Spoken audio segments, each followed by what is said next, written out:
Rahim Islam on 860 AM WNOV, The Voice. I feel like I have been gone forever. I missed you guys. I missed Keon. I missed Rahim a little bit. And I missed the audience. I'm so glad to be back. How you doing, Rahim? Me a little bit. I heard that. You hear that, Keon? A little bit. She missed me a little bit.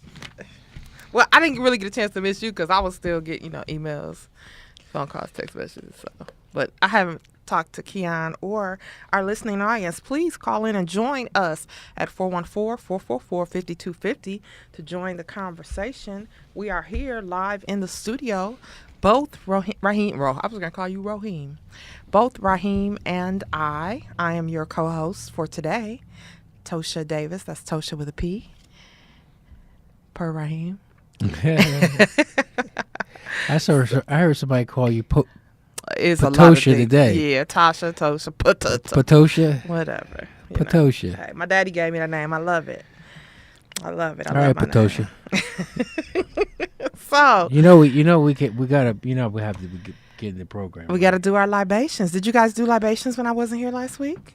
Yes, we. So that means that don't no one monkey stop the show. Everything keeps going.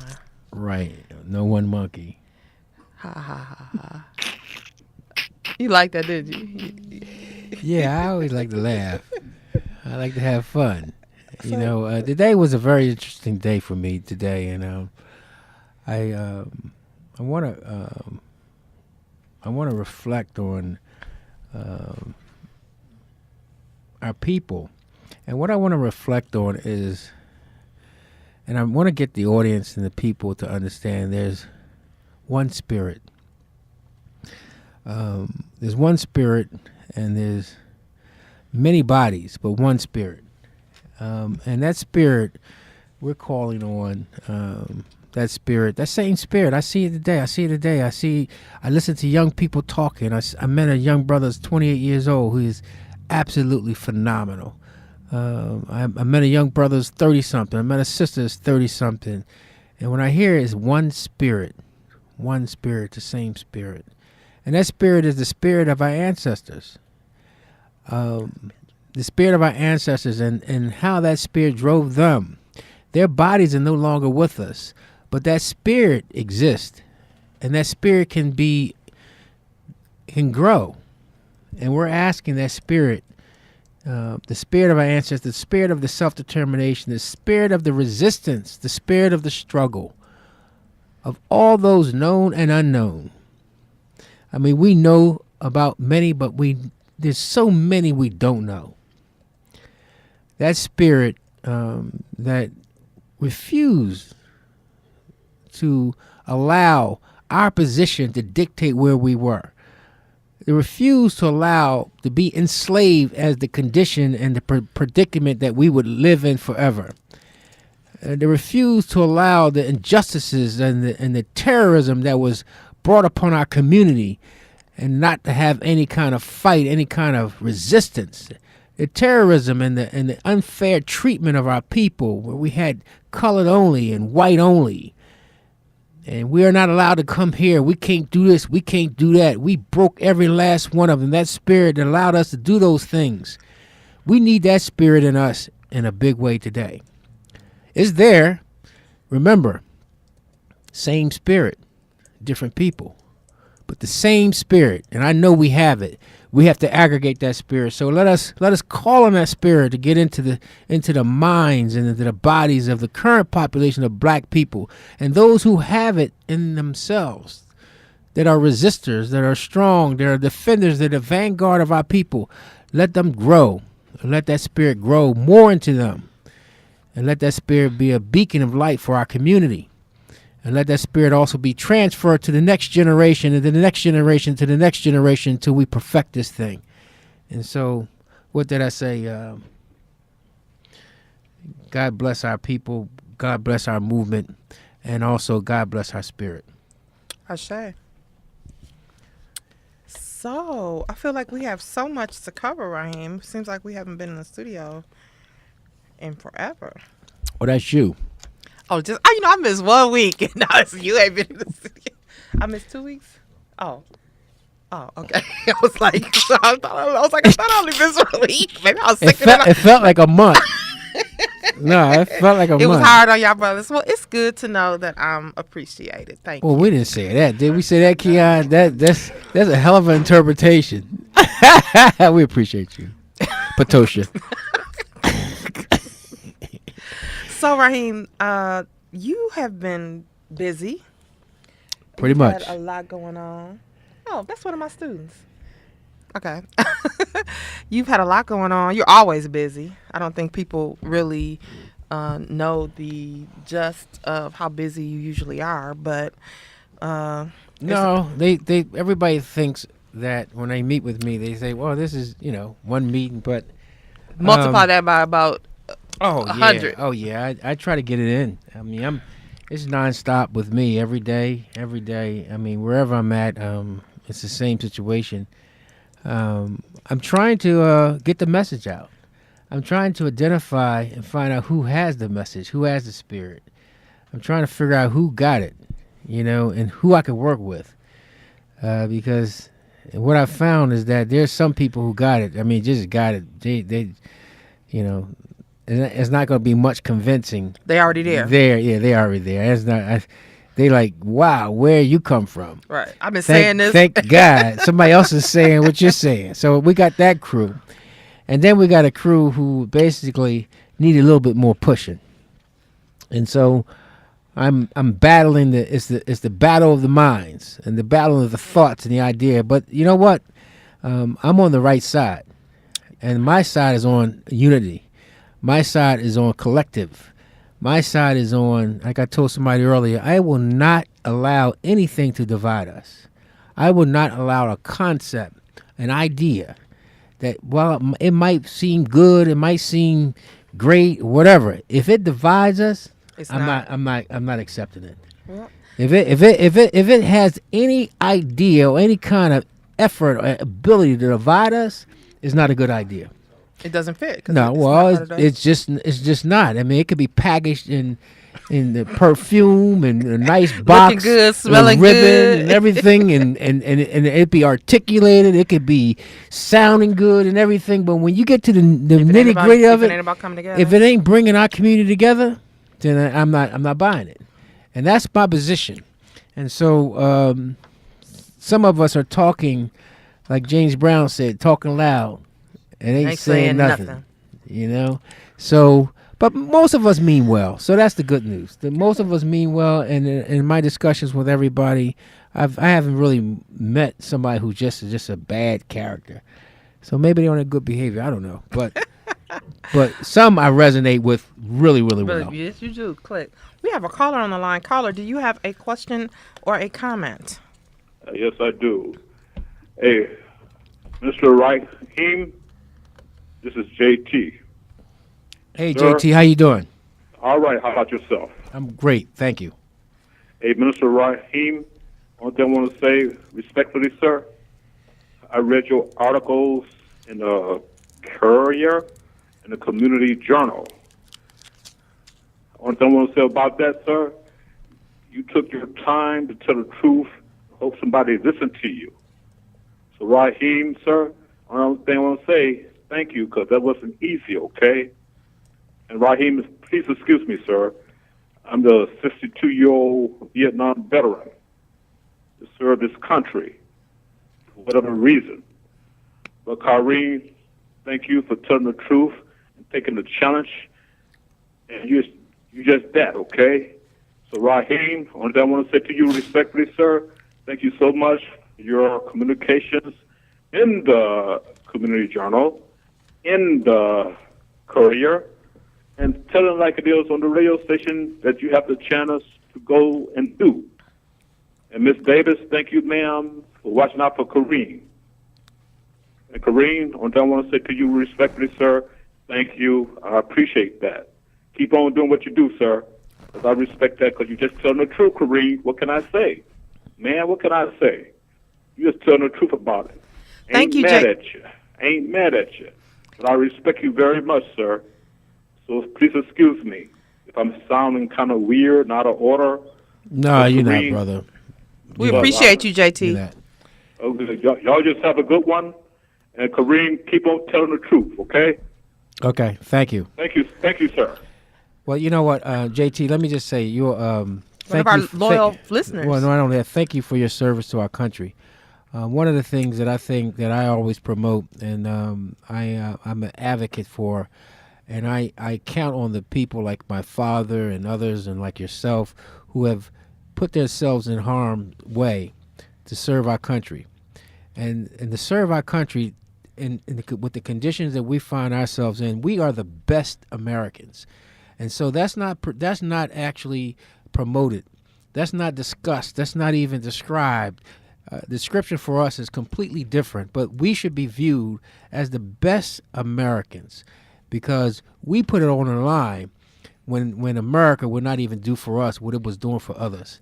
When America was, and I wrote a lot about this, lest we forget, when America was doing things to us, we still upheld the concept of Americanism. We still upheld and defended our country. And we believe this is our country in spite of the astronomical disparities we find as a group in this country that have its origins in where we started in this country, this painful 350 years of nonsense. So, when you said you was a veteran, a lot happened to our veterans. A lot happened to our veterans. And you couple that with what happened to our people in our community and what we inherited, well, I tell you, our hats off to brothers like yourself. So thank you so much for your acknowledgement of what we're doing and also for reading the articles and share the articles with other people. My articles are not intended to be columnists. I'm not a columnist. I'm not a writer. What I am is I'm a believer in the things that I'm saying. I'm a believer in them, and my opinion is also based on some fact. But I'm willing to dialogue, and I've changed my position. I'm constantly growing. I'm constantly trying to figure it out. But one thing that there's a couple principles that I use and incorporate in everything that I do. And that there's only one absolute. Absence of God, the creator of the heavens and the earth. The next absolute is that we have to be one as a people.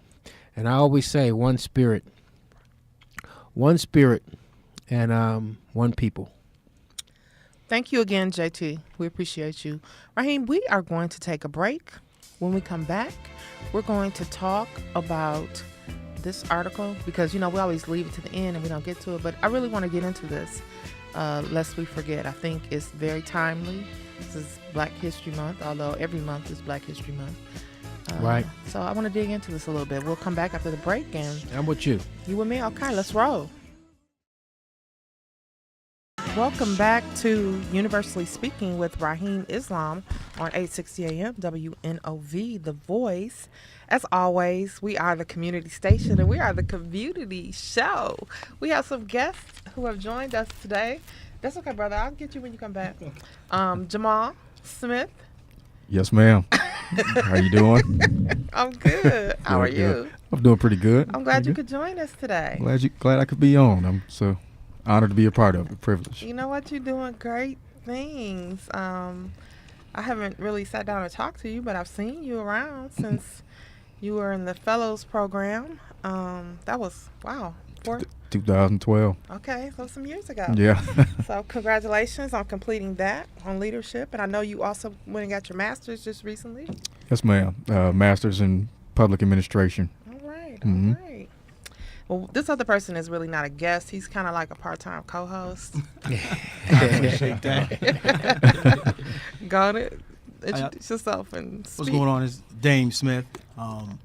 Great to be here. It's good to be back around. Some good, positive folks. I'm glad my man Jamaal came on board.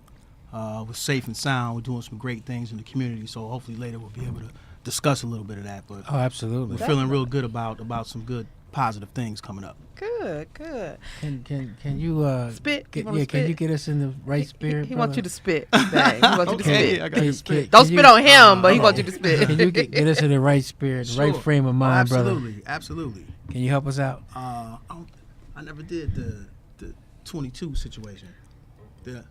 I don't think. Sometimes it's hard to remember, but I'm gonna go ahead and do it anyway. Well, that's fine. I knew this cat named 22. He 22, keep a 22. Best believe dude be at his money too. He whip an old school vehicle on 22s that flip from faint green to funny blue. Now sun is bubbling, he ain't watching his back and the streets is mumbling. Cats wanna snatch the rug from under him. It ain't funny, but he rapping these days to clean his money up and still pay the fiends to dummy up when the cops come through. Money is the flu, while you trying to catch it, he be in the club with Chrissy like Jack and Janet. Authentic ball jerseys with the hat to match it. Chain frozen like the winter games. This dude is classic, but he a loudmouth. He disrespected the vets, and them cats found out and loaded up techs and headed down south with plans to hurt him. Call Thick Brenda, she can divert him. And while he sleepwalking, we gon' murk him. Just like that, 22 got Thick Brenda back to his flat. He about to blow out her back, but it's a trap. He begged for his life and offered his work, but instead, them brothers red poking out of his shirt. Eyes open, mouth closed, face down in the dirt. And Thick Brenda walked away with a smirk that's gotta hurt. So it's about, watching yourself. Second verse for the ladies. I knew this girl named Kimberly Kennedy, but if you ask, she gonna say she don't remember me. She was the coldest little dame in the vicinity, cold enough to freeze frame a brother memory. Now back in the days when young ladies was slimmies, Kimmy was a dime. Now she just pennies. She used to blur the line between being a flirt and being friendly. She used to be thick, but now she just, kid after kid, my brothers doing bid after bid. But on the first, the check looked big. You know how it is. She was a AFDC bunny. And every month she splurged at the mall with free money. Hair done every week, nails done every other. Coach bags and belts to match in every color. She kept her shorties in the costliest clothes and rocked gold on her neck, ears, her fingers, and nose. But Tommy Thompson bought trouble to boo. He took away the alphabet and left W2. Now it's a cold world, and even colder when it starts snowing. With no dough, she started hoeing. She said, buy the Gucci and how to pay less. Hide to the track and buy the safe sex. In school, she never really gave it her best, but now shorty stay stressed trying to pass her AIDS test. Oh. So that's about being careful. Oh, The lack thereof. I really appreciate you, brother. I really I appreciate your thoughts and your feelings, and I think that's the spirit we want to get. We want to get really kind of grow up in our community. One is about kind of the irony of what we see every day, Yeah. but also not leaving it there, but contrasting that with what we can be, and also not only what we can be, but who we are. Absolutely. We should have that after the libations. We should gotta we you have gotta we come have back, okay. No doubt. we have to have Different type of libation. actually. well, it's consistent. Yeah. It's consistent, and also anything we can do to communicate to our young people that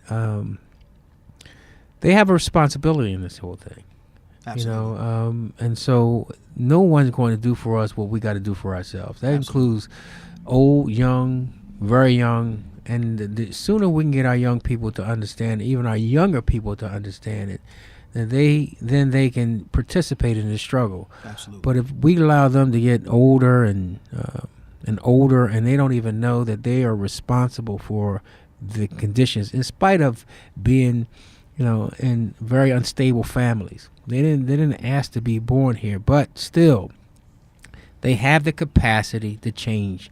Absolutely. And that's what one of the things we got to kind of invoke that spirit, so that they can, and then couple that spirit with some tangible next steps. Like their brother just finished. Congratulations also on your master's degree. Thanks, sir.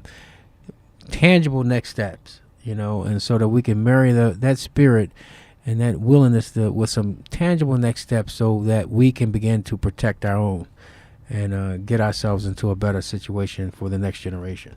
So thank you. I mean, that was beautiful. Thanks, brother. Oh, yeah. There's a lot going on, man. So stuff. I also do a internet radio show, talk radio show every Monday night on Blow Radio. Shout out to Big Brother, Homer Blow. The show is called The Urban Perspective. every Monday night, 7 p.m.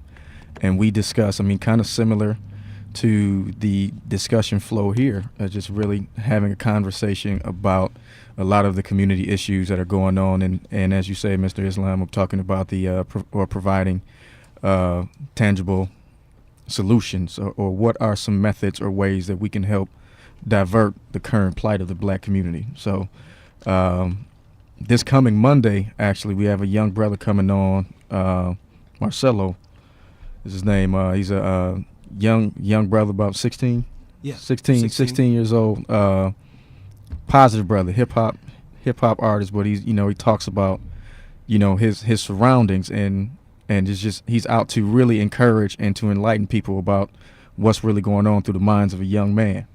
So it's not just the typical type of hip hop that we see in the day, like it's the actual consciousness that we're used to seeing, or we used to see. So those are just the type of things that we host on the Urban Perspective, and I know there's more to come, and we got a lot of projects that's coming up too. So. Well, I really how do we access it, and how do we participate? You can log on to blowradio.com and BLOW. BLOW, I'll send you the link. and go right on to the link to listen live. And 7 o'clock we on. Because when the young people say words now, it don't spell the same way. So I'm not in that circle. I want to make sure it's BLOW. BLOW. Right. Okay. You Yes, know, sir. Homer Blow is the program director here Mhm. at WNOV, so he's part of the family. So you can Rahim, he can hang. So whatever night you want him to come be on. The Oh, show, absolutely. Oh, I would yeah, love for him to be on. I'm there. I'm gonna tune in and listen as well, because what I'll do is I'll plug it on my calendar to listen on that, and then I can just start listening from anywhere, in the country. So I can just still get a flavor for what's actually happening. So I'm actually trying to move this conversation. We've already started a radio show in Philadelphia, universally speaking. I'm trying to move this conversation and gather and aggregate a number of different people who think the same way, and give them a bigger, even higher platform. So that's the next step. We have a national platform soon. So that's the goal we're attempting to do. But you can't have a national platform until you have a very strong local platform. Right. And so I love to follow you and continue to follow you and follow what you're doing. And just listen to what you're saying, what's being said, and what are the people talking about. I would really like to hear what that young brother got to say. I'm definitely going to tune in this Monday. So, Good deal. So Good deal. I'm gonna put it in my schedule as a recurring event. So 7 o'clock at 7 o'clock on Mondays. 7 o'clock every 7 Monday. Every Monday. So I'm gonna start listening on 7 o'clock on Mondays. Thank you Yes, very sir. much. That's great. That's great. So before we went to break, we were talking a little bit. I'm assuming that you gentlemen both always listen to the show on Fridays, right? Indeed. Indeed. Indeed. Good answer. Good answer. So we've been starting. One of the things that we've been doing this year, we started a little bit last year, but Well, before you do that, I'm just looking at this here. I can't help looking at what the Courier does every week in honoring one of our ancestors. yeah, and they do it outside of February. I mean, no, it's It's every every week, and it's phenomenal. When I look at these people, I'm looking at Leontine Price, and I heard a lot about her, and I didn't really know her, but I've heard a lot about her.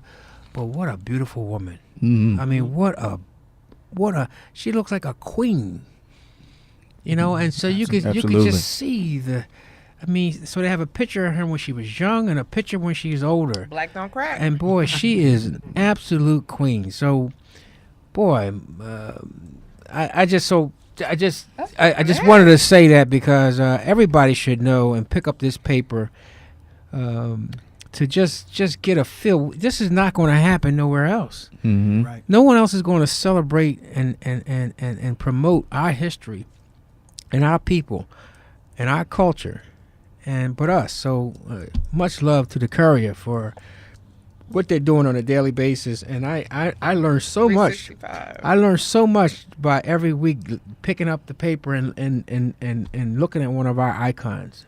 Yeah. It's phenomenal.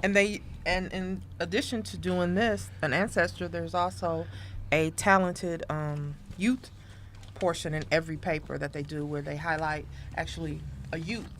So it feeds into the same message that you've been driving home. Right. Is that it's about our ancestors. We have to acknowledge and respect our ancestors and those are elders, but also that we need to look to the future and what the future looks like and the young people and what they're doing. So I definitely am with you. Also, I think a lot of people don't even realize how long the Courier has been in existence here in Milwaukee. Right. I mean, this Courier newspaper is older than I am. I know you're like, wow, really? Oh, man. I wasn't gonna say it. But you thought Yeah, it. when dealing with women, we don't even touch that. Not at all. Leave Yeah, it Not at all. alone. Leave it alone. We, we say nothing. I know nothing. Huh? What? I What know you nothing. say? I know nothing. So the paper has been around since 1964. Wow. So, that's a long time to put a paper out every week for our people, by our people, about our people. And so when people say we don't know where to get the information, we don't know how to get the information out, we've got a tool. Rahim travels all over the country. We just came back from a convention of black publishers.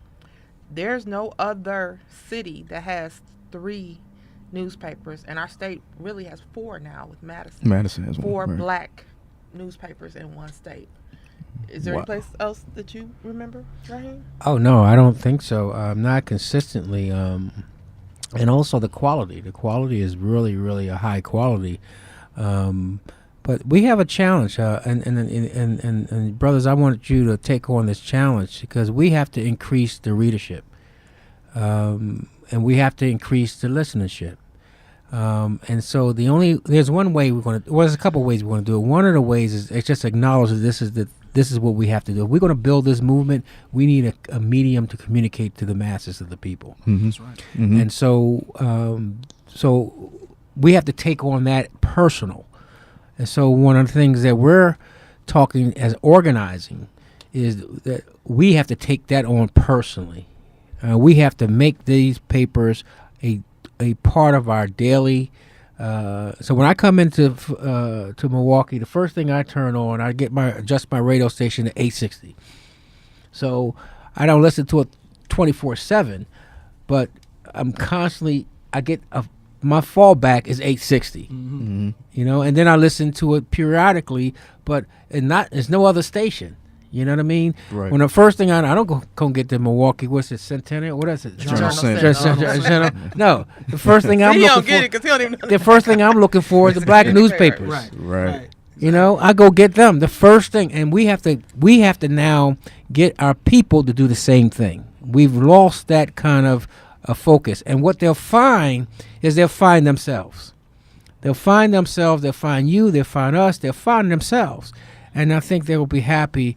And it'll be in line with their own spirit, but we've just been disconnected from our own sources. So I think that can't be accidental. We do this. We got to grow listenership for WNOV, and we got to grow readership for our black newspapers. That's right. The beauty and I know we'll probably talk about it later, but the beauty in our positions as youth organizers is we work with existing entities already in the community. So one of the tasks that we can take on is when we're out flyering the community, talking about different events, we can have the courier with us, and we're putting couriers on houses like we're doing the flyers for different events that are happening. So I think we can be instrumental in helping to get this. And leadership. a lot of people, have them download the Courier is online. Right.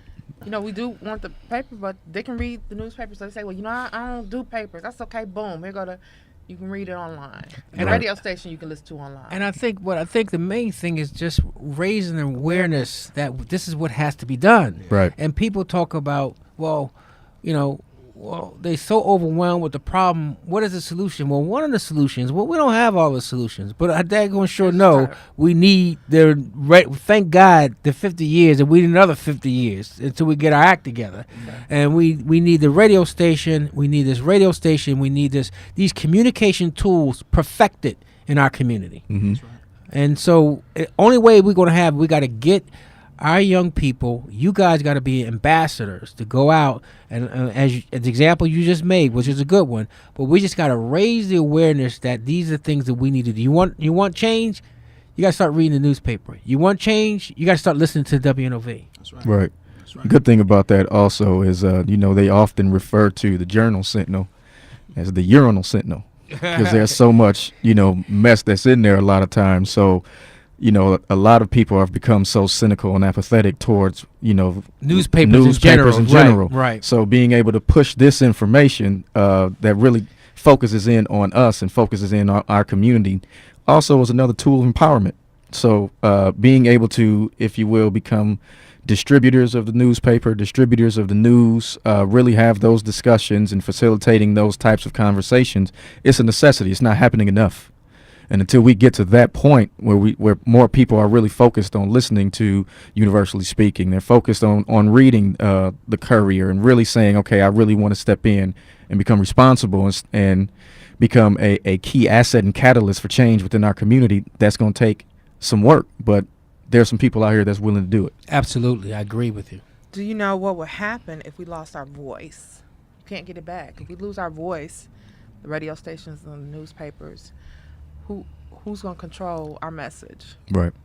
So we have to keep these outlets alive, not just we don't want them alive on life support though. They need to be alive, thriving. Mm-hmm. So it's up to us. Nobody else is coming and do it. We need to do it for ourselves, because who's going to deliver our message and if we lose our voice? And you're going to hear Rahim and I talk about that a lot. So I wanted to talk a little bit about this week's article and last week's article. This is actually part 3 of Lest We Forget. And thank you, Keon, for last week for holding me down, co-hosting with Rahim.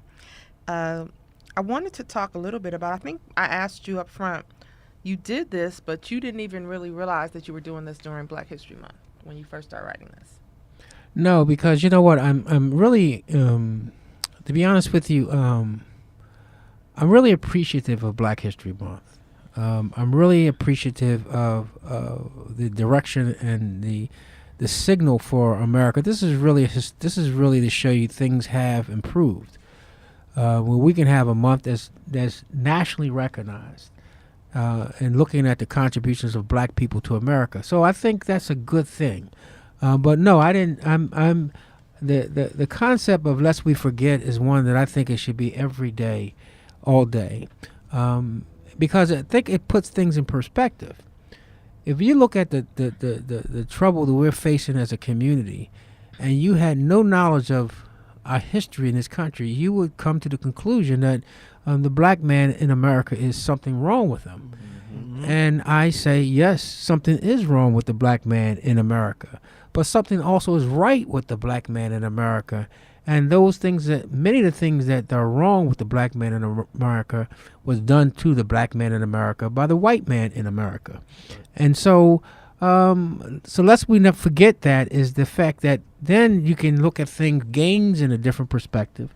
You can look at losses in a different perspective. You can start to begin to figure out how do you deal with the most damaging thing that happened through this period in our history, unlike any other group, is the loss of who we are, the loss of ourself, the loss of our culture, the loss of our pride, and we've been replaced with just a culture of survival under tremendous threats, and it still lies in our everyday conversation, our daily living is that mindset, and so we got to unpack that mindset, and in order for us to be able to address it, so.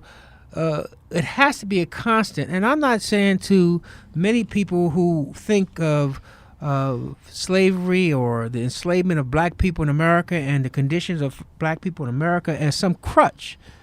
No, I'm not even thinking that at all. I'm not interested in any crutch. I just want to know the truth. You know, what is the truth? And I don't have all the answers. In fact, I have very little answers. But what I do know is that I'm using my logic. And my logic tells me when we have a Columbine or a Connecticut situation or a Virginia situation where there's a mass killing of some sort, the whole world stops and pays attention. And then there are resources that go to help the survivors. Mm-hmm. And they talk about the post traumatic stress that carries on, and they also talk about whether or not these people be right again ever.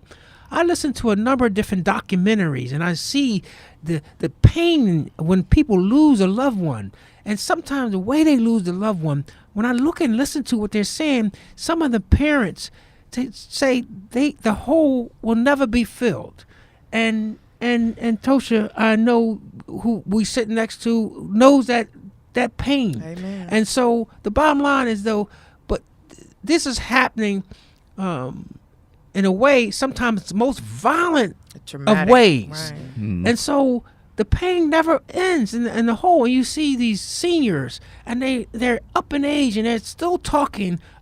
I think it happened 40-something years ago, 50 years ago, and they say they still haven't got over it. Haven't healed. Well, they haven't healed. They've adjusted.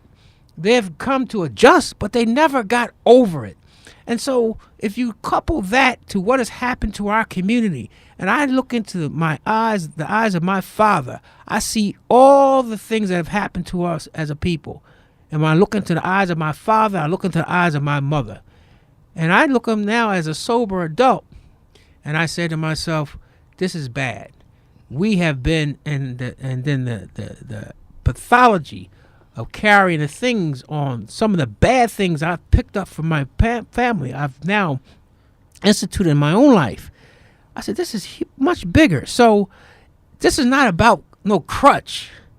This is about being scientific. This is about understanding what has happened to us so that we can understand and appreciate how do we get out of this situation? Right. Because they say the same key that locks us up is the same key that will release us. And if slavery was the thing that locks us, then we need to understand and how the degree of how it impacts us and how it impacts our thinking today so that we can unlock it and be free, be truly free. Because if we were truly free, we would think freely.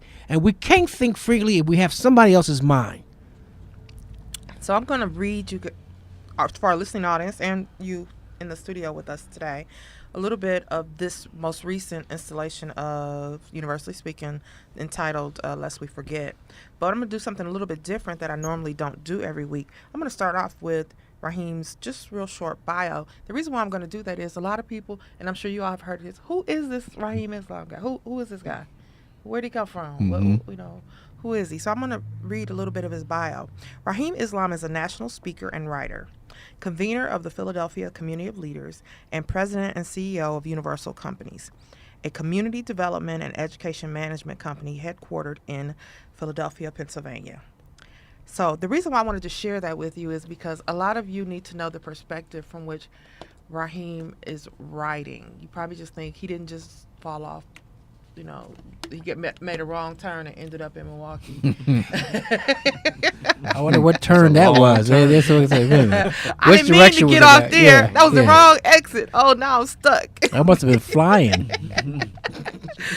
So there is a method. He didn't just start doing this work and working in the community. This just didn't start last week or last year or last 2 years. This has been a lifelong work that he's been doing and committed to the community. And I just think that we are really we're lucky, fortunate, blessed to have him here now in our community because he considers Milwaukee his second home. So he's not an outsider. A lot of times I won't even put that he's from Philadelphia. I just leave it blank because I feel like we claim him partially as our own now, whether he wants us to or not. America, we cannot let you forget what was done to the black man in America. It's fundamental to the future and success of the core ideals, concepts, and principles of the American way and creed.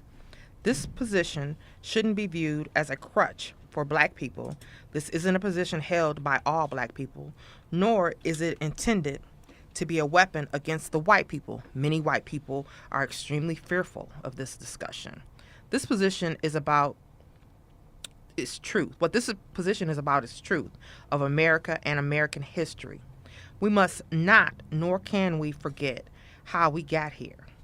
Doing so only increases the racial divide that currently exists in America and will place an even greater burden on future generations.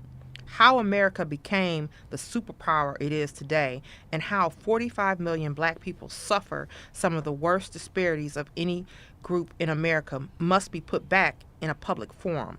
The black community is too big to ignore, and unless this population can be physically removed from America and or be reduced to an even greater degree of ineptitude and dependency, these conversations must continue. While one is highly unlikely, the other is extremely costly, i.e. incarceration, education, health, etc. Either of these left unchecked could lead to future generations experiencing the full collapse and breakdown of racial relations between black and white people. And we've seen that. In the last, at least since going back to the Rodney King situation. Yes. We've seen when America looking at the Rodney King situation as the thing that kind of ignites it, but that wasn't. When they look into the Ferguson situation, and they look at the Ferguson situation, they say, well, that's just one isolated situation. Yeah, but that's pent up, a whole lot of pent up frustration that this country does not want to see or acknowledge, and it exists. It's just a matter of time before it erupts. And I'm not promoting that because we're going to be the losers in that situation. But at some point, people say, well, I don't mind losing. If I can extract some pain on somebody else, then carrying this pain, then I don't mind losing. And I think that thing is we're closer and closer to that kind of conversation if we don't deal with it now. And now is definitely the time. Go ahead. Brother, you messing up, man. But please, like Chip and Dale. Yeah, we flow like that. But one key event that was very influential in really recognizing how race relations is it's a conversation, as you say. They really don't want to have that conversation, but you can tell there's a lot of tension there. Is the 2012 presidential candidacy or that election? Right. You could really see how strongly the racial divide existed there, even though there were multiple issues that were in discussion, whether we were talking about abortion or we were talking about taxes, whatever. But you could see and it wasn't necessarily amongst the candidates, but it was more so amongst the constituents who were watching, and you could just see and you could feel like the tension in pro-Romney versus pro-Obama, which sometimes went to pro-white versus pro-black. Oh. So, another situation. Don't get it twisted. It always went to Okay. Let's go there then. All right, let's keep it there. Yeah, but that's one thing they can be consistent on. They've been organized against no. If Mitch McConnell. If it's President Obama, no. No. Right. I got an idea. No. So they've been organized, and that's something. Boy, we could take a page out of their book. We'd be better off. That's right. Because they are in order, in structure. You know what I mean? Mm-hmm. But go ahead, continue. So, in my opinion, it's just that's something that's a conversation that we may have to force the issue, because nobody's really going to. It's not really going to be a voluntary thing where they say, "Okay, let's have that conversation." Well, Tosha talked about it earlier when she said that we have to have our voice, right? And we could have that issue. We could make that into the public domain and put that into public opinion. Unfortunately, our voice is not strong enough to inject it, and so that's what we have to do. That's what organizing does. Right. Organizing for us will allow us to create enough of a critical mass of conscious people who can now say, we must have this discourse. Mm-hmm. I mean, you want our voice to be the voice of a pit bull. We don't want it to be a gnat or somebody's like, right. What's that little thing? It's kind of worse than, but get your chihuahua off me, right? man. I can get it, but I can deal with it. So you want your voice to definitely be. I'm gonna just read one little section, and I want to go into another discussion. So, after everything that I read, this is where Rahim ends. Well, he doesn't end. This is actually just the beginning of this installation. He says, I know you think I'm a broken record when all my conversations revert back to our history in this country. But I will continue to be a broken record if that's what it will take to wake up America, black and white. For the record, I'm not just writing or talking about our problem. I'm doing something about it. I will describe more of this in later issues or articles. So, I'm not going to let you off the hook that easy, right? Well, one of the things that I think that in Milwaukee we're trying to implement what we call the universal plan. And in the universal plan, there's a couple principles about the universal plan that I want to, and I'm going to talk a lot more about it, and we're going to be stressing more about it. But we're actually just not talking about it. We're actually implementing it as we speak. One, that's controlling our education. In September, God willing, Universal will have 4 schools. We'll have 2 elementary schools, a middle school, and a high school, with nearly almost 2,000 students. Now, we're not out of the woods yet, but at least when we start talking about education, we can now talk about education in a real way. We don't have to theorize about education. We can actually talk about education and all of the ramifications of the scholars that we have. We can talk about the ramifications of their parents or lack of parents, their community or the lack of their community. We are a stakeholder, so we can have that kind of conversation.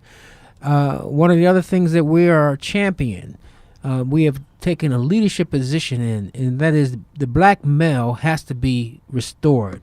The leadership of the black man has to be restored.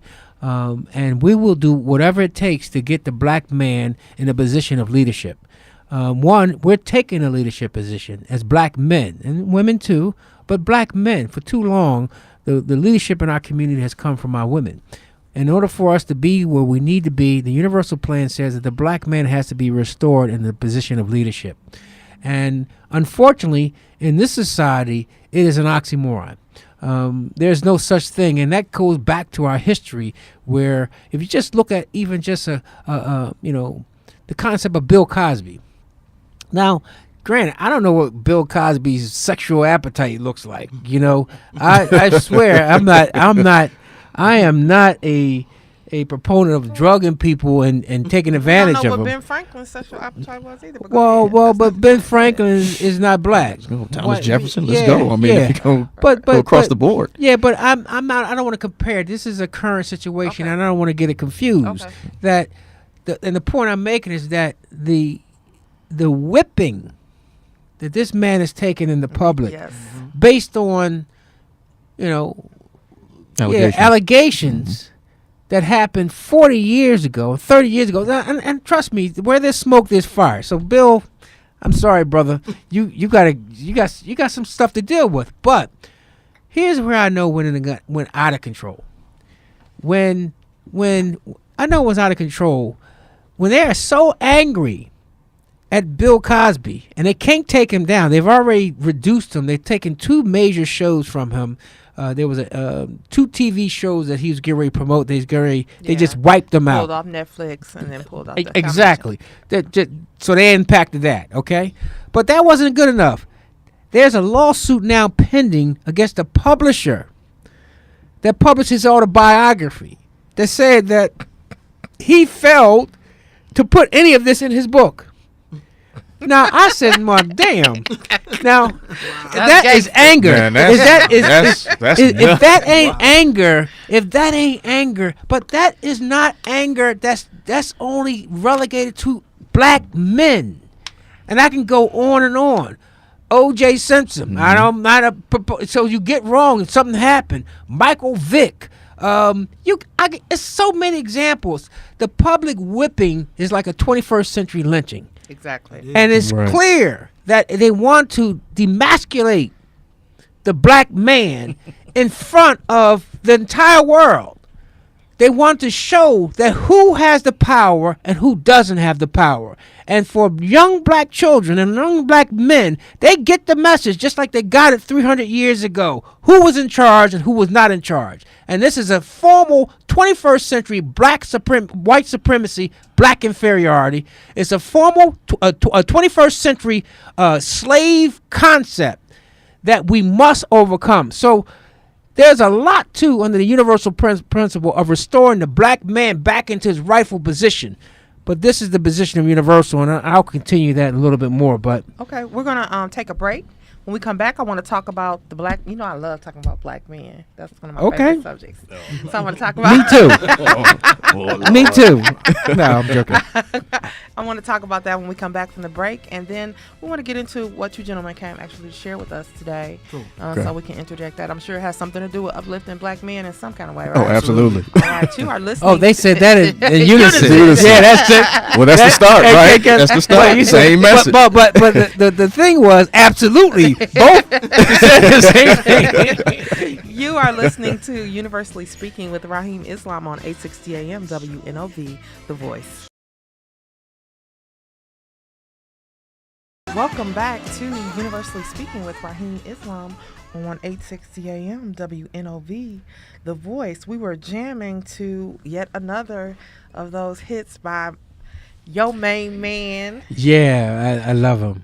He's writing a piece now called the One World, One People, and he's wrote it for Ziggy Marley, the celebration of I think it's the 40-year anniversary of Bob Marley, and I had the fortune. I says, well, first of all, he was telling me about it. I said, well, Kenny Gamble. We're talking about Kenny Gamble. yeah, I'm sorry. I says, Kenny. I says, well, he says, I had the fortune. He telling me about it and how he's made progress. He actually just produced a piece and he sent it to Ziggy. And so I asked him, I says, well, he says, I said, let me hear it. He says, well, I'll get it to you as soon as I get it. I'll get it back to you. I said, no, you sing it to me now. As soon as he starts singing it, the man sang the whole song. The lyrics and everything. And the lyrics is, it goes something like, I have a mouth, and what do I do with my mouth? I have ears, what do I do with my ears? I have hands, what do I do with my hands? And all of it ends with one world, one people. And it ends up that what I do with my hands, what I do with my feet, what I do with my mouth is all about the self-determination of our people. But it's in a reggae format, and it's phenomenal. Well, we can't wait to hear that. And Keon just let us know that Bob Marley's 70th birthday. 70th. 70th birthday. Yeah. So I know it was a celebration. So 70th birthday. That's awesome. another ancestor. We call him the spirit. Bob Marley shook up the whole world. The world. I mean, Bob Marley shook up the world. And if you don't, you gotta be you gotta find out, well, what is in the black man to create this kind of greatness? But it's phenomenal. It's phenomenal. So you know you can't start talking about black men. I get off track of what I'm supposed to be doing. So anyway, I'm going to share a little bit more from this week's article because I just think it was just so insightful. Well, I think they're all insightful, but I think this one is just timely. So the current carnage that you see in the black community has its roots in the legacy of slavery where the brainwashing was created. Was cemented. I edited that for you. Bad habits were formed out of conditions that were subhuman, degrading, self-demoralizing, and self-destructive, and involved the supplanting of a great and powerful black culture into one of captivity and survival. The cultural destruction has to be the deadliest ramifications of the legacy of slavery. I'm just going to read that one more time. Cultural destruction has to be the deadliest ramification of the legacy of slavery. It'll hit you guys a little bit later. Oh, I know what many white people and even some inferiority drunk black people are saying. Look at those black people. They are this, they are that. Always failing to recognize that the millions of blacks that were emancipated in 1865 were emancipated into absolute and total poverty and chaos. into a hostile and unfamiliar environment while being predominantly illiterate. This was at the same time that the white population owned everything and was in complete control of their destiny of becoming a world economic power. Unfortunately, white America remains in a deep, deep state of denial about its role and responsibility to African American people. Unlike every other group in America except the Native Americans, black people didn't ask to be here. They were forcibly captured and brought here as chattel property owned by white people. As the great James Baldwin said, my is that genealogy? Mm-hmm. Genealogy ends with a bill of sale. Wow, that's a powerful quote. Whew. Shay, I got to take a break.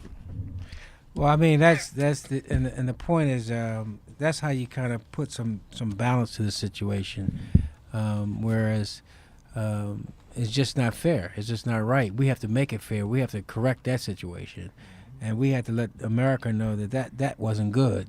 And instead of America hiding, and now I talk about 6 or 7 different levels of denial, to the point it becomes pathological, because that's where America is at. It is such a deep rooted denial that now has become psycho.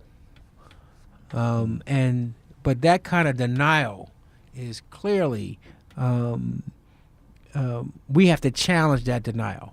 We have to attack that denial, because this is not about attacking them. Everybody wins in this situation. Everybody improves the situation. Black people win. White people win. When we can now say, okay, well, that was then. This is now. Let's correct the situation, but let's look at the ramifications of what has happened. And it's just no way in the world that when you can look at a population where 100% of us coming out of the end of slavery was impoverished, total in poverty. With no tools, no nothing. But yet in 50 years, we moved nearly a third of that population out of that predicament. More than a third out of that predicament in becoming literate. We've done some things, and then it wasn't like they gave us an opportunity. We did this because we were physically free. So this is not a time to be bad and everything, or look at it as the glass is half empty.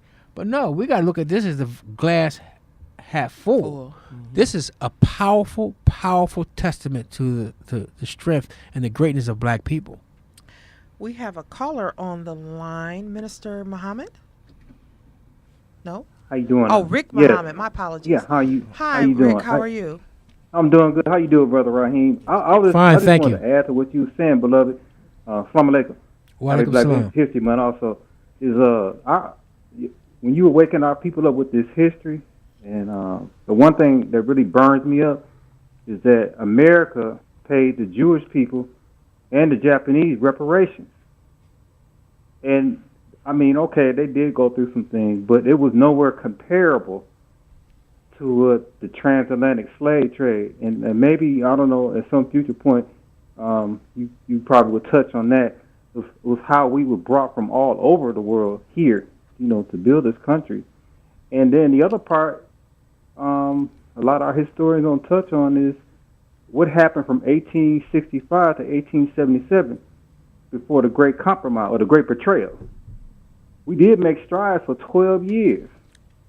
And then when President Rutherford pulled the U.S. troops out of the South and the Klan was born, then it pushed us back, almost back into slavery from that point. So, like you said, America denial, they try to take that paintbrush and try to wipe over it like, well, that's long gone, bygone day. And we got black people to say it, like what you just saying, but that's what irks me the most is that we have Negroes that will sit and agree with this. If it's okay, and that's all I just wanted to add. Well, thank you, Brother Muhammad, and I think that this is really timely discourse because that period you're talking about, and I'm just learning about many of these things you're describing. and that was a period after emancipation during the Reconstruction. And in that period of time, there was a much more sinister deal that was done to avoid another civil war. And that's what he was referring to. Mm-hmm. And that was to have a racial-based laws, which is basically the Jim Crow laws were adopted in many of the southern states as a compromise to the legislators to overthrow the power of the black people in many of those places who had used their political clout to now change things. We had political House of Representatives, we had political U.S. senators, and that could not happen, and that could not tolerate it. And there were at least 6 or 7 states who vowed to continue the struggle and secede from America, and was prepared to begin a new civil war. And as a compromise, and I'm sure that Rick Muhammad said, I think is the president, but I'm not sure which president, but we just need to just go back into history and just look at these things. This is not something that happened 4,000 years ago. No. This happened yesterday. You know, our grandparents and some of us, our great grandparents were living in these times. So this is not something that just and even if it did, the bottom line is that we can trace the effects of these things today, because there's no question that slavery was upon us. There's no question that Jim Crow and KKK was upon us, and it terrorized our community, it terrorized our people, and the people. The only thing I would say to you, Brother Muhammad, is that the people who betrayed us, the black people who betrayed us, I would have sympathy for them.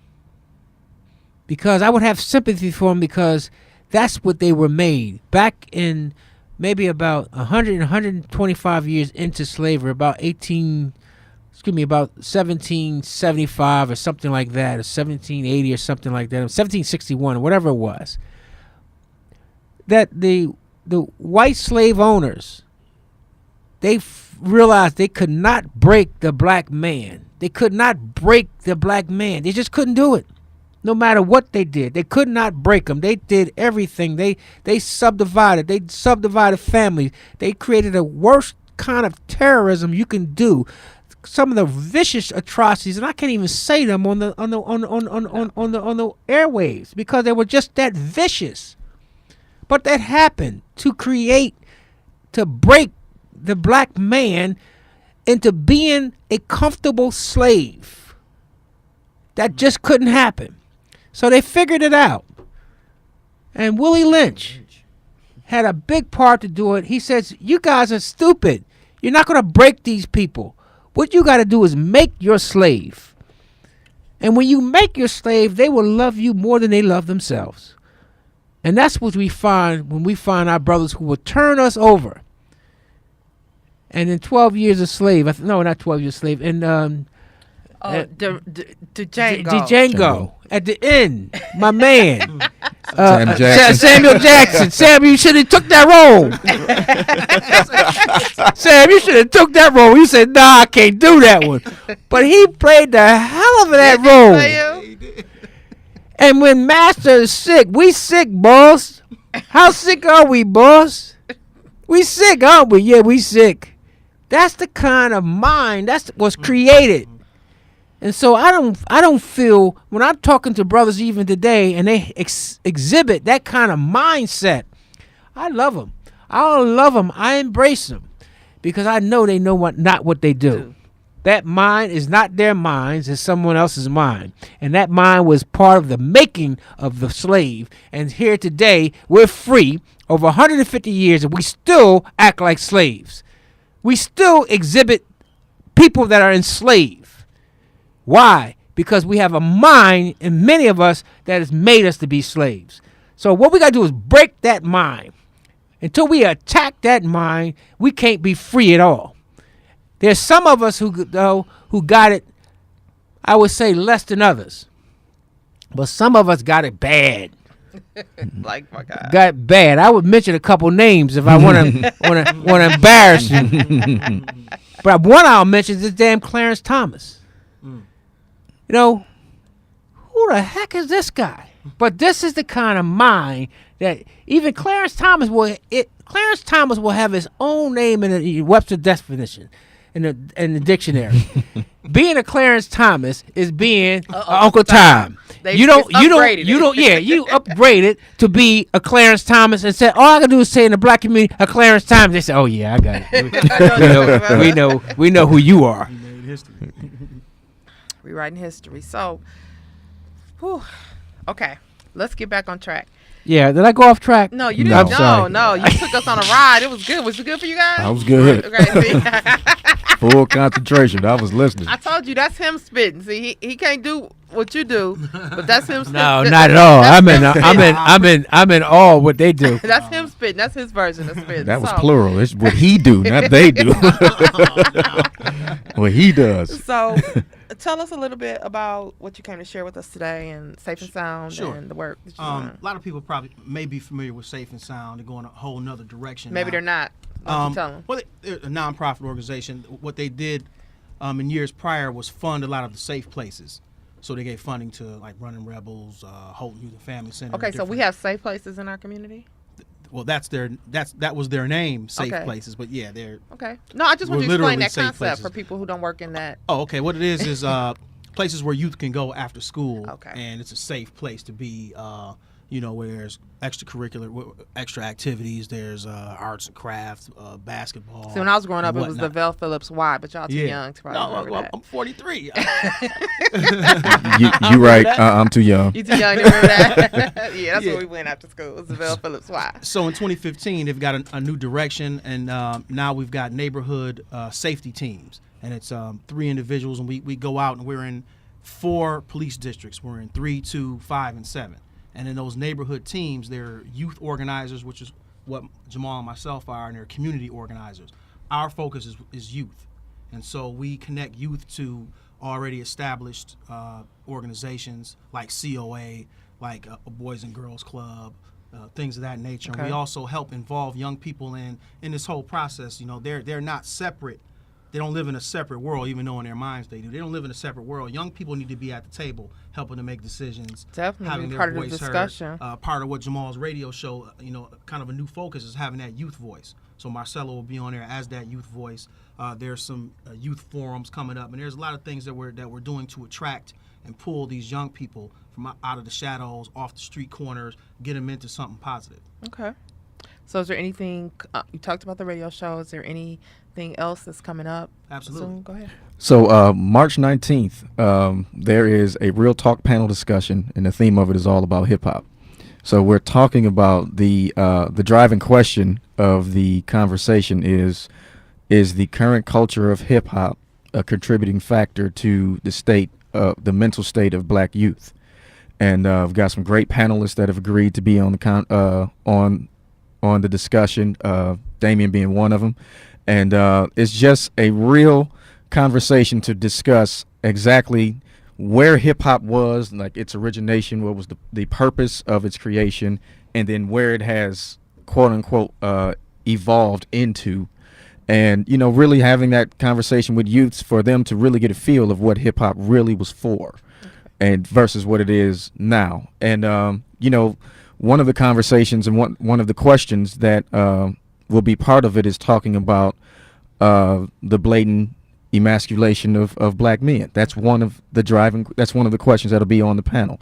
And it's amazing that he brought that up because we were just doing some research earlier today. We were looking at a couple videos, some real questionable videos of some of the artists, whether it was Lil Wayne or Birdman or whoever, some of the, I guess I don't want to necessarily say, okay, well, like some of the homosexuality that goes in it, and how that has increased mightily within, the rap game now. Hip-hop. And,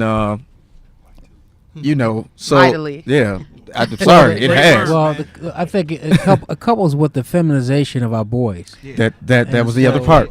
So you talk about it's kind of coincidental, and it's not coincidental, but it's definitely when you have a significant amount of women influence, and like for example, I've seen like little women who would take little babies and oh, they so cute and cute. Well, you can't create a cute man.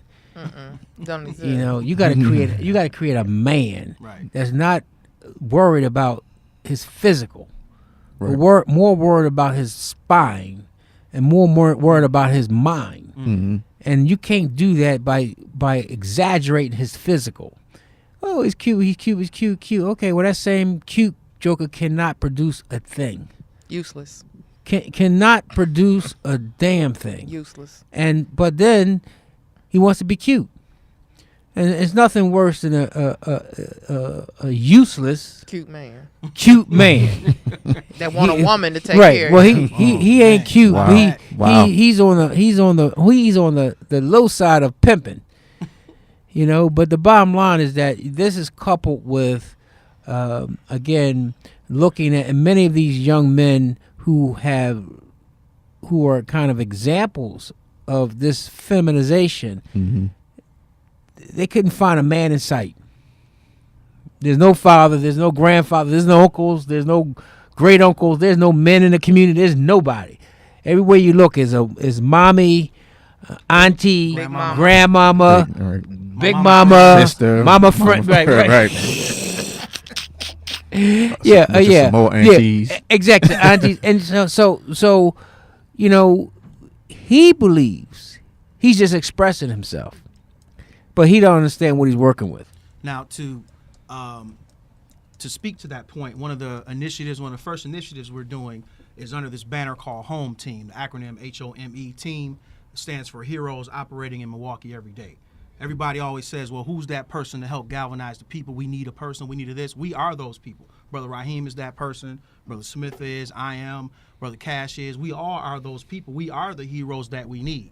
So under that initiative, one of the first things we're doing starting March 2nd is called Barbershop Mondays.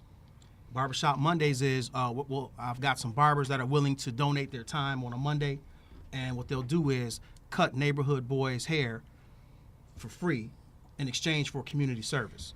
So the young men will come in, get a haircut, get groomed. Everybody wants to look good. They'll clean their own hair up. We'll put together a contact list. So when we need the snow shoveled, when we're doing the neighborhood cleanups, when the leaves need to get done, these are the young men that we're going to call on.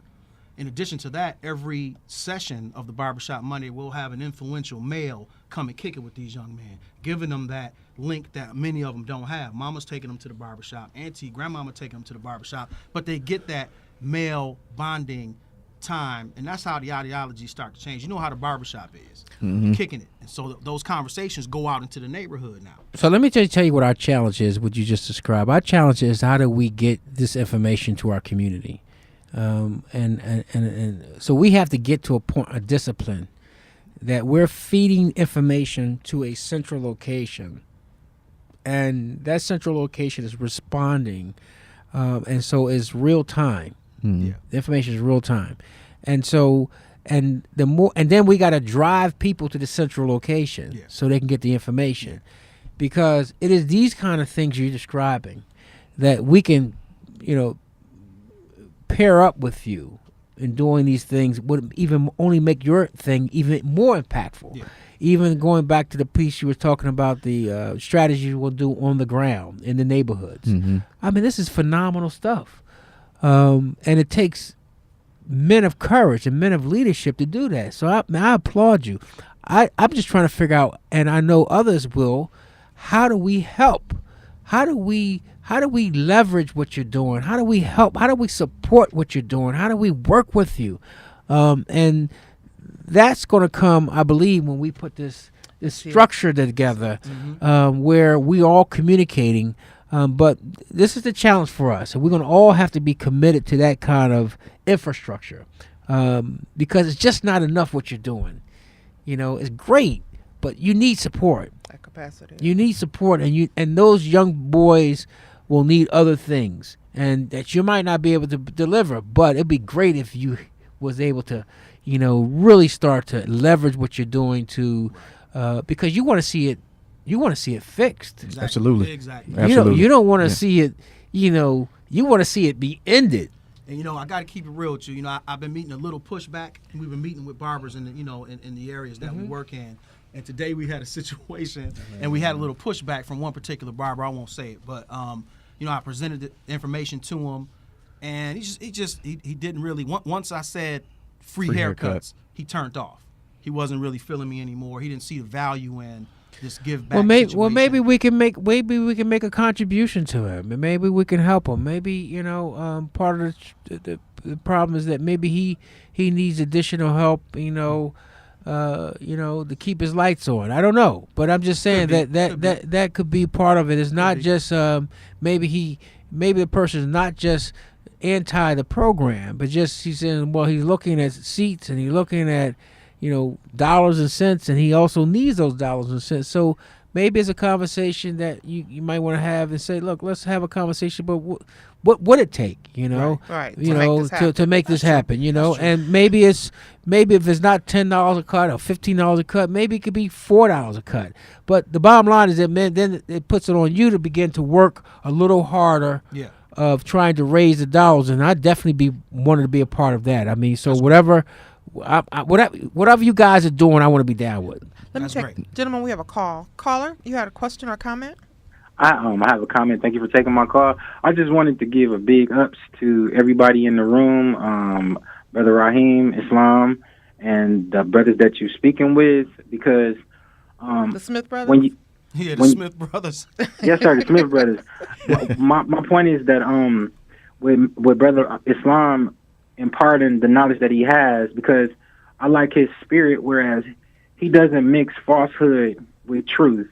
In my opinion, he is a black man, and I don't get from him the let's explain things away, let's go along to get along, but yet I stand for truth. You can't be a contradiction and be a truth teller at the same time. So I applaud you, Brother Islam. We need your program to be replicated, and it's nice to know that there are some actually free-thinking black men who understand what being a black man is. So may Allah continue to bless you all with success and to keep your spirit strong. And may the words that you speak and those brothers that you're speaking to, they impart that wisdom upon others, and let's replicate it, because Milwaukee is a very difficult place, and the environment that we live in is going to be a very, very challenging one. So we need real strong black men, not black men who can be bribed by a plate of pork chops. Thank you. Okay, I know you gentlemen all want to respond to that, but we're going to take a break. We're going to pay some bills, and when we come back, we're going to let you respond, and we're going to wrap up. We're going into our last half an hour. So you are listening to Universally Speaking with Rahim Islam on 860 AM WNOV, The Voice. Welcome back to Universally Speaking with Rahim Islam on 860 AM WNOV, The Voice. This was a good show, Rahim. Well, I think all of them were good. What are you trying to say? What are you trying? No, you're just excited. I'm excited to be back. I'm excited to be back. We need to just give you a day off every now and then so you can come back excited. Yes, come back refreshed. Yes. Yeah. Okay, that was only a day off from the radio show, though. Don't nobody out there get it twisted. He didn't give me, the entire day off. Nah. That was just off from the radio show. So, I wanted to spend this last 45 minutes that we have, or 20 minutes, actually, close to 20, to kind of talk about some of the things that we're going to be doing going forward. I have to absolutely talk about the fact that we are so excited that we will be reopening in the community Universal UACB, Universal Academy for the College Bound, Lee Elementary School on 9th and Meineke. You guys know what that is? That's what's up. Mm-hmm. Yeah. In this fall, we are opening that school back up. There has been a deficit or a drought in that area for community schools and neighborhood schools, and that's what Lee is going to be. We want to really help revive and make that school part of the community. We met with the alderman for that area, Russell Stamper, today, and he is excited. We're going to be doing some town hall meetings in conjunction with him also in conjunction with Annie Wilbert, the school School board board. director for that area. And My we're- main girl. That's your girl, your home girl. That's my main girl. We're gonna be doing Sister some- Woodward, if you listen to you, my main girl. And I seen her today, and she gave me such a great smile. And I just when I think about it, I think about that smile. Smile. Beautiful lady. So we're really, really excited. And I can't wait because I was part of the team, but I wasn't entrenched the way I am now when the other schools opened.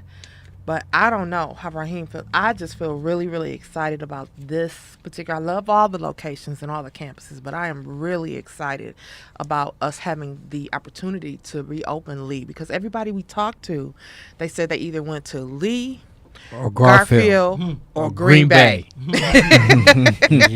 Yeah.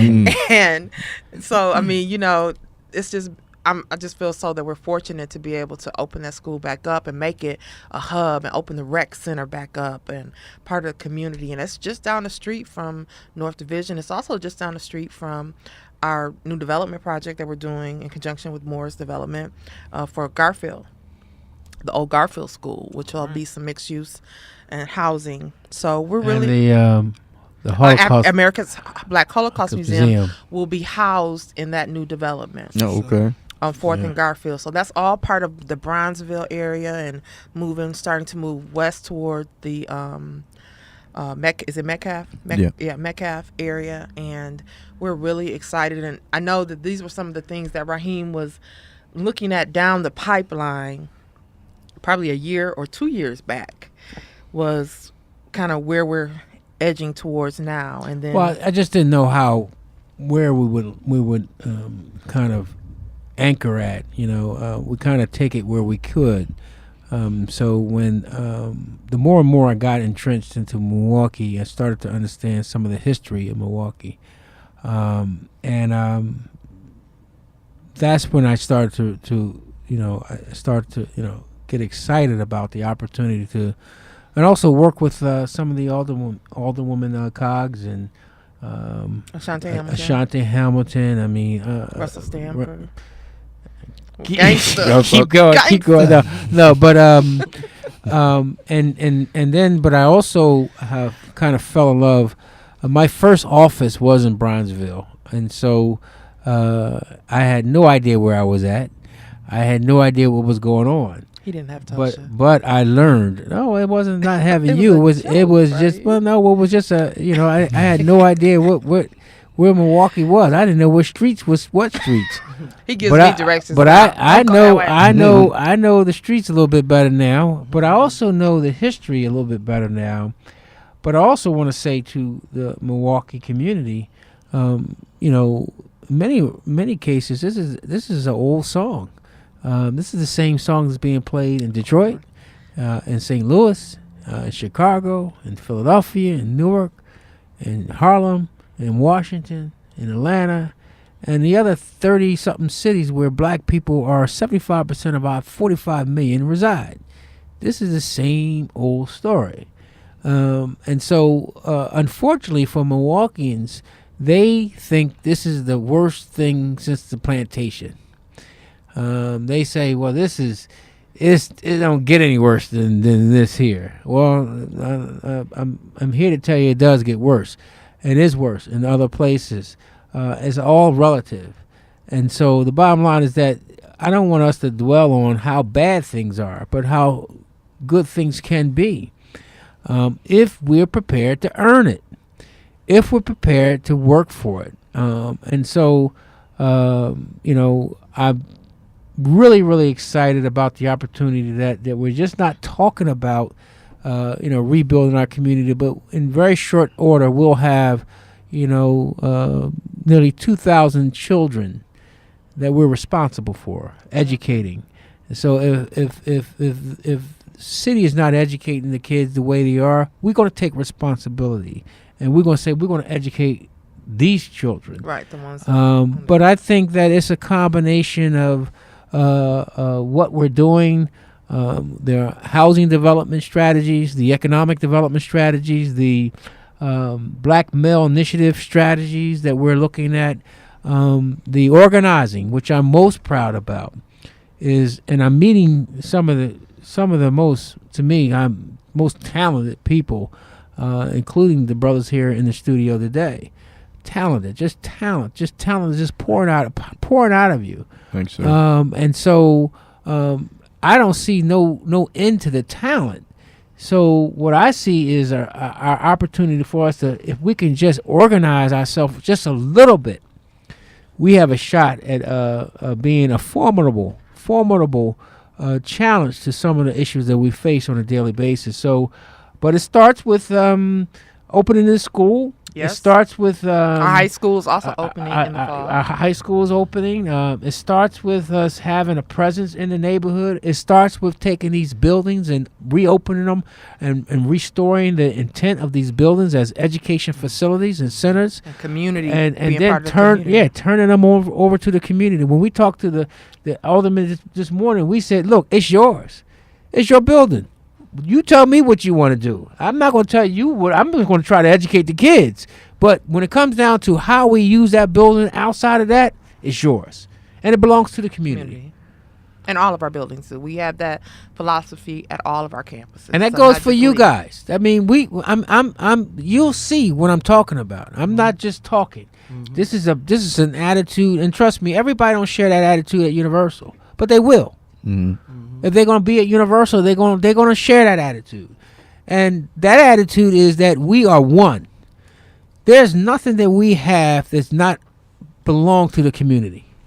And I have to say, that's one things and reasons why I'm thankful for being at Safe and Sound, because they are really in support of rebuilding communities. And I like to work with you, Dan. I like to work with you. I like to work with Safe and Sound. We got to merge how we're doing things. I know there's some synergies there. We just got to get them moving. You know what I mean? But clearly, that's my position. We can't do it by ourselves. Right. We can get it started, but we got to do this together.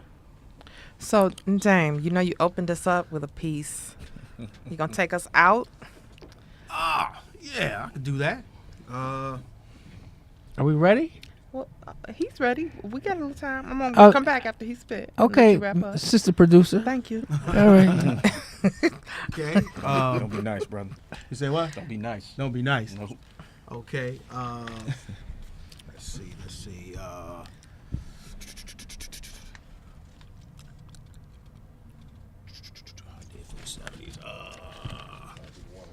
Which one?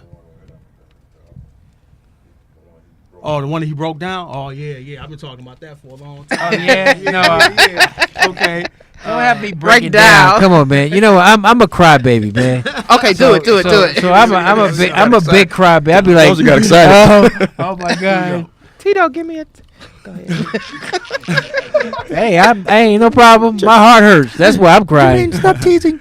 All right. To quote Money Making Mitch, homie, I am the bridge between the rookies and the vets, the parents and the kids, the straight-laced cats to all them brothers doing bids. I'm old enough to show you how it was and tell you how it is. Now on the street, ain't no time for sleeping or dozing. That's why the shorties ain't dreaming and their futures are frozen. So they buy into them lies that the street life chose them. Mama lost them, but yo, I got the flow to defrost them. Yo, I kick it with the young thugs often. I'd rather see them dressed up on stage than dressed in a coffin. And running full courts without wheezing and coughing, the blunt got them. Try to catch them before they get rock bottom. New Jordans, we got them. The latest jeans, we rock them to look fly, to cover the real problem. Nobody want to be Malcolm or Martin or Mike. It's all about fights and Facebook likes. Some fame and a name, that's important to the streets. Making sure my people eat, that's important to me. We got to have a place, and we're talking to... we've been having some conversations, and I don't want to kind of Don't let it out yet. get in front of it, but we're talking about a place where we can have a permanent home for our conversation, like what you're doing. Yeah. And so it's not only a place that we can enjoy what you're doing, but we can also take the people to a place where there's some actions. There's not just an enjoyment, but there's enjoyment. You enjoyed it, right? You heard it, right? Now what do we do next? Right. You know, and so we're working on that, and I can't wait to be able to announce some of those activities that are taking place. We're working on multiple fronts, but I think it's the content that you, and others like you provide, and safe and sound, the content, that if we can, not if, when we bring these things more in line with each other, Yeah. we're going to be very powerful. Dynamite. So, sir. Raheem, one of the other things that I know I've been away for just a week, but I'm really excited that happened in this last month and beginning of the year was that you did two things in Madison. You physically went up to our state capitol and had an opportunity to see what I'm sure you see all over the country, politics. And we went to the hearing, one of the hearings, legislative hearings on education. Yeah, I ran into the governor's office and say, "Wake up, get up, get up, come on, come here, I got to talk to you. Get up." Right. And when I seen him in there, I ain't gonna tell you what I saw, but nah, he's respectful. Nah, go ahead. So the other thing you did was, if they didn't know you were coming, they know you're coming now because you were introduced to Madison via the Madison Times. And your article is now also, universally speaking, is in Madison Times paper there weekly. And you introduced yourself to Madison in a very interesting way. You didn't introduce yourself to Milwaukee like this, but I think because the audience in Madison is a little bit different, you decided to make an introduction of yourself to them. Yeah, I think the when they talked about the demographics there In Madison. and the population, roughly about 10% African American. Yeah. If that, okay. Well, and then a very large population. So I wanted to talk to the white legislators in Milwaukee, in Madison, that are influencing decisions that are influencing Milwaukee and Racine and all the other places where black people live. And I question, do they know their history? So my first article to them is, do you really know your history, or are you just on a 40-second, 30-second time slot? You're looking at a 30-second sound bite that you just rehearsing, but how much history do you really know? And if you want to, we can go at it. So it was well received. We've gotten feedback. We received feedback, questions, people that want to talk to him more. So I'm just going to read you because we're actually wrapping up, a very brief excerpt from his introduction to Madison. Today, there is a legacy of the American institution of slavery that continues to haunt, while differently, both blacks and whites today. It's called ignorance. Yeah, and that's what we're going to do. We're trying to wake up the white community, wake up the black community, and if we can wake up the white community, they got more resources than the black community, and they can do more, and they can be very, very effective. And so when you organize, we're organizing from the street level all the way up to Madison. All the way up And we're going to organize. We're not afraid of those people. The truth will protect us. The truth is on our side. All we got to do is tell the truth. And sometimes the truth is a little vague, but the question has got to be, anybody in their right mind, and I think I concluded with that we're not trying to convince anybody of anything. We're just trying to create people in a space where the truth can be allowed to be heard. And I think let the truth do its own thing. Truth will set you free. Truth doesn't need help. Right. It's like sunshine. You know, it can penetrate anything and everything. It just needs the opportunity. And so we're not asking to debate an issue and create a platform where you're allowed to make a conscious and educated decision, not an ignorant one. Based on information and education. Well, gentlemen, I am so glad that you both joined us today. Great to be here. Thanks for In having me. studio. Excellent. You are welcome you. back anytime. We are definitely the community show. Raheem has pretty much invited the entire community to join us at any time. That's what's happening. That's what it needs to be. We always have an open door policy, but we definitely want to connect and make sure you keep us up to date on, maybe we can help a little bit and give some shout outs to some of those places, and maybe they do a little better if they was advertising with Black radio and Black media. That's right. That's right. So you want to give your final? Yeah, I think that I'm excited. I'm excited about today. I'm more than most days. I've seen a lot of great people today. I witnessed a lot of information, and the one thing I'm very much encouraged by, in spite of some of the negativity that individuals might hold, there is a sense of optimism that exists. There's a spirit that is growing and evolving, and a spirit of can-do, and a spirit of sick and tired of being sick and tired. And so the question for us and for our listeners is, then what do we do after the emotional, after the angry outburst, after the vigils, after the haircuts, after the neighborhood watches, after all that? What do we do? How do we get out of this mess that we're in? And so stay tuned. We're going to launch, and we're going to have a lot of discussions about the Milwaukee Community of Leaders, where we're inviting all of our leaders, and that your leadership could be as a mother, your leadership could be as a father, your leadership could be as a community activist, your leadership could be as an educator, your leadership could be as a politician, your leadership could be anything that is trying to help our community. We want to put it into a package and get it to work in some kind of like the socket on the wall, where we are allowed to use the 5 or 6 or 7,000 watts of energy. We can use it at our dispersal. We can use it when we need to use it. And so we want to also always, one, pay tribute to our ancestors and pay tribute to our elders in this community.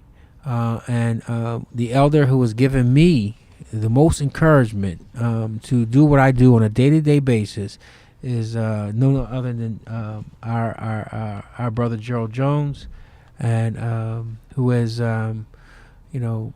put this whole thing into motion. And I'm so happy to have met him, and I'm so happy that he is just so conscious of a person and cares for our community. And so much love to Brother Jones, and much love to WNOV and Keon and everybody at the station, and everybody in the newspapers who are keeping the newspapers alive until we wake up as a community and we can see these communication tools for what they really are, so valuable, and to the self-determination of us as a people. So much love. Thanks, Tosha, for being back.